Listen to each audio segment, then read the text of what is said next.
What happens when you reject the narcissist? That's what I'm covering today. Let's do it.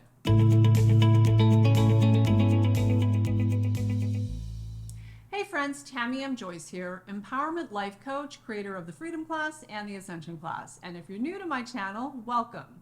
Please take a second to say hello and introduce yourself in the comment section below. And if you're back, of course, welcome back. Thanks for showing up and for tuning in. Either way, be sure to subscribe and hit that bell to be sure to be notified when I post new videos throughout the week. So let's talk about what happens when you reject a narcissist. As the saying goes, hell hath no wrath like a narcissist scorned. So it's important for you to know up front that rejecting the narcissist isn't likely going to go very well. Now, that doesn't mean it isn't a good idea. Walking away from anyone who feels entitled to hurt you and then blame you for the hurt they've caused while simultaneously criticizing you for having feelings about it, walking away from this kind of person is, in my view, always a good idea. But know in advance that it is also a surefire way to trigger the narcissist. And by trigger them, I mean trigger them into showing you exactly who they are and what they're capable of. If that isn't clear already, you'll find out very quickly just how low the narcissist will go. In other words, the depths to which they'll stoop in order to retaliate and lash out the moment they feel even a hint of rejection from you. Why? Well, because narcissistic people are so deeply and fundamentally shame-based that any perceived criticism, any perceived rejection is going to inflict narcissistic injury and therefore ignite narcissistic rage, even if that isn't your intent. And if you want to learn more about narcissistic injury and narcissistic rage, you can watch this video here. The bottom line is, people with a destructive narcissist personality pattern aren't capable of healthy relating. Love bombing? Yes. Seduction? Mm-hmm. Manipulation? Absolutely. But healthy relating? Not in their toolkit. Whatever the circumstances, when you decide it's necessary to put some distance between yourself and the destructive narcissist, be prepared for some form of retaliation. And know in advance that your attempts to explain why you feel the way you feel or why you're choosing to close the door on the relationship at long last will land on deaf ears. They're not going to hear you. Now, I'm not saying you shouldn't speak your truth, if for no other reason, for the record, but don't expect them to hear you or acknowledge even the ways in which they've messed up. Narcissistic people aren't able to take responsibility for their role in the demise of a friendship or any relationship, no matter what they've done or haven't done, or how poorly they themselves have behaved, no matter what relationship crimes they've been committing and for how long.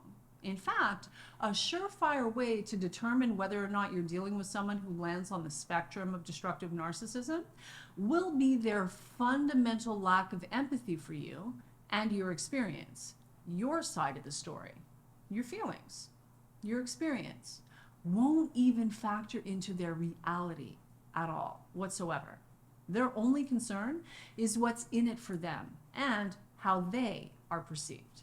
Being fair-minded or objective, never mind empathic, are not things narcissistic people are capable of. Now, they may be very good at pretending that they are, but when push comes to shove and they're feeling rejected, they know you're done, all bets will be off. Furthermore, narcissistic people don't learn from their mistakes because, frankly, according to them, they don't make any. All of the blame and onus will be on you, according to them. And narcissistic people don't manage discomfort or disappointment very well, and therefore they aren't going to be able to move forward in a healthy and productive way. Rather, their tendency will be to become confrontational, bitter, angry, and resentful. And all of this will happen with lightning speed. So you'll want to be prepared and know what to expect in advance so you're not caught off guard and hurt unnecessarily. And you want to know what you can do to take care of yourself. So the first thing that is likely to happen when the narcissist feels rejected is you'll find yourself on the receiving end of a disproportionate and rather intense level of personal attack. It'll sound like hurtful criticism, cutting sarcasm, ridicule, mocking, taunting, or otherwise baiting you, including all manner of mudslinging and derogatory insults designed specifically to shift blame onto you and attention, responsibility, and accountability away from themselves. So be prepared, because they will go for the jugular. And the important thing to remember is none of this has anything to do with you. None of it. See it for what it is and let the personal attack land on the floor where it belongs. Don't take any of that nonsense on. Remember, decent people don't need to behave this way, but narcissists do. Now, while you're being attacked, you'll notice that they'll also be willing to lie, twist, distort, and embellish. In other words, say whatever it takes, not only to hurt you, but to discredit, invalidate, and demean you. Again, none of this has anything to do with you. So pay attention, in particular, to who they are showing you they are.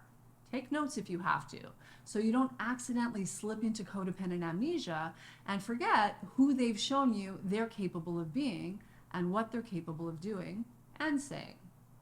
Now, comment below and let me know whether or not you're finding value in this video. Let me know in the comment section below. Also, if you'd like to learn more about the possibility of working with me in one of my coaching programs, there's a link in the description below this video where you can apply to see if you qualify for a free one-on-one consultation with either myself or a member of my team. There's also a new free gift section in the description below this video, so you'll want to be sure to avail yourself of that as well. The next thing you can expect when you reject the narcissist is gaslighting. Gaslighting is a nasty little number used by destructive narcissists, especially when they know they're in jeopardy of being found out. What this means is they'll attempt to cause you to doubt yourself, your experience, and your perception of reality. And they'll do this by lying, whether that be lying by omission or lying outright.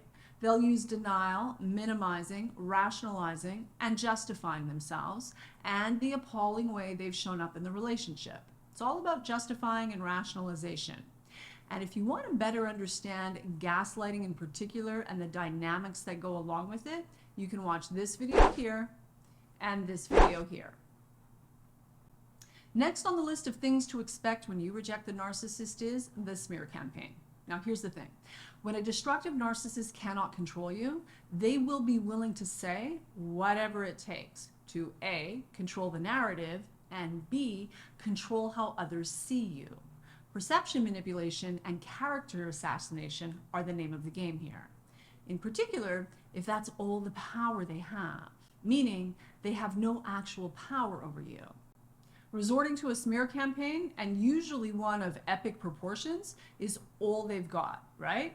So remember, narcissists are all about power, domination, and control. So when the narcissist realizes they don't have any power over you, they'll resort to assassinating your character to anyone who will listen. If nothing else, as a preemptive measure, lest you and your side of the story be believed. In addition to running a smear campaign, they'll seek revenge in whatever way they can manage, where a healthier person will take feeling rejected on the chin, deal with whatever disappointment or hurt feelings they may have, and move on with their life. Narcissists are far more petty and vindictive than that. They'll want revenge, so be prepared. Not worried, just prepared. Your job is to take care of yourself, to protect yourself, and remove yourself from the unhealthy and toxic dynamic, so you can get on with living your best life as your best self without all the extra nonsense that the narcissist brings to the table. Don't worry about the narcissist. I assure you, life has a way of settling the score in ways that have nothing to do with you and everything to do with them and their own personal karma. So leave it to God, the universe, to deal with. Just focus on yourself. Whatever healing and recovery you need to do, and do your thing. Now, once the narcissist realizes you're not messing around, once they realize they're the ones who are actually being rejected, imagine, in any way on any level, one of two things will happen with the passing of time. Either they will hold a grudge forever and eternity, no matter how terribly they themselves have behaved, which means, in essence, you'll have a target on your back. So again, know that and do whatever you need to do to take good care of yourself. Now, surprisingly, another possibility is with the passing of time, you'll find they resurface wanting to re-engage and act as if nothing ever happened, which is really strange and frankly bizarre. One might even say delusional, given the intensity of their reaction and attack to begin with. It's like they have some sort of amnesia or selective memory, or more likely, it's just another attempt to gaslight you, minimize their relationship crimes, and attempt to suck you back into the abuse cycle. And this will be particularly true of the covert narcissist, showing up one day acting as if everything is perfectly normal, in full denial of the harm they've caused and the vile things they've said and done, expecting you to just forget, not remember. And when you don't, won't, or can't, naturally, you're the issue. You'll be the bitter one, the one with anger or trust issues, because, they'd far prefer you let them back in so they can start the whole abuse cycle all over again. Don't do that. Don't let them back in. It won't end well. And what I know for sure is your self-esteem will take a bigger hit each time you re-engage and run that cycle. You deserve better. It's time now. And on that note, I'm going to call it a wrap. But before I go, you should know the Ascension class is open for enrollment. Now, this is for you if you're ready and able to invest in yourself, you're ready to shift your identity, master the law of attraction, heal your relationship with money, and put a full stop end to the limiting beliefs and self-sabotaging behaviors that are holding you back and preventing you from living your best life.